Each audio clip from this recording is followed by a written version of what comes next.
Preterito AR verbs con Sra Nora. Hola niños! So we're going to talk a little bit about how to create the past tense for AR verbs. So we've already learned how to create the present tense, remember? So if we have a verb like hablar, we take the ending, which is AR, because it's an AR verb, and we chop it off. And we add the following endings. For yo, we have o, tú, has, él, a, nosotros. Can you see this? Almost eyes. Okay? We know this already. We know present tense. And we know that we can apply it then to a different verb. So for example, if we have the verb trabajar, okay, if we have the verb trabajar, it would be yo trabajo, tú trabajas, ella trabaja, etc.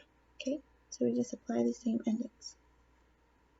It's kind of hard for me because it's all backwards when I look at it. So if we take the same example with the verb hablar, we chop off that ending, we chop off the AR verb. Oh, I made my A's differently. Look, I made my A one way here and a different way here. That's silly. Okay, but those are both A's for AR verb, because we're talking about how to do an AR verb. And just like with the present tense, this can be applied to other regular AR verbs. So we chop it off, and these are our endings now for preterite. What's preterite? It's the past tense.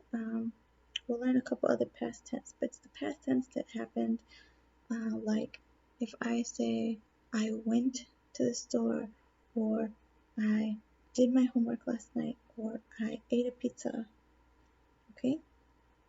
So usually in English we have we use ed, but there are some words that are regular, just like always.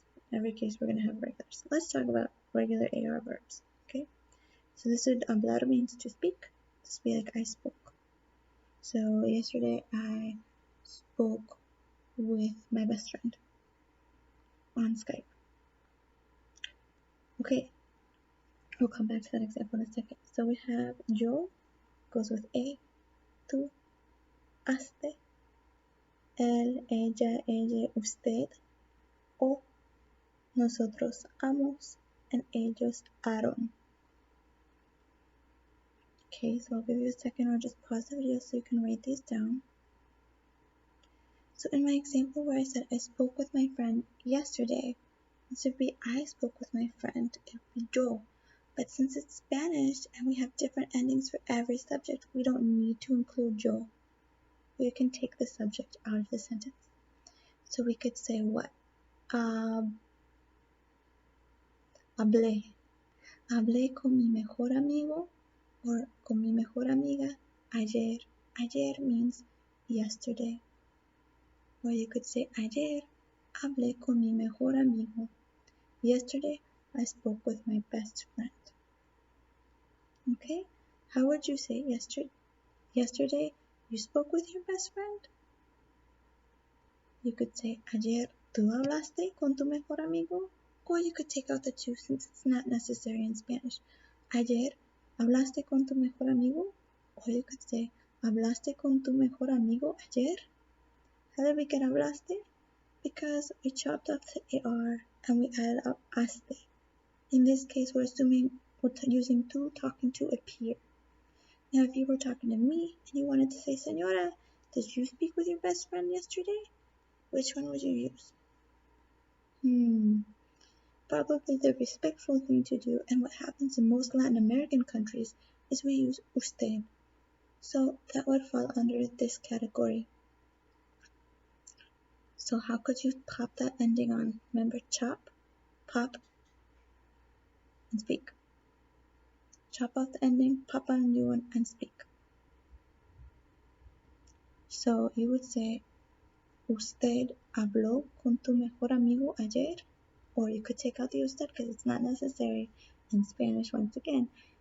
¿Habló con tu mejor amigo, señora?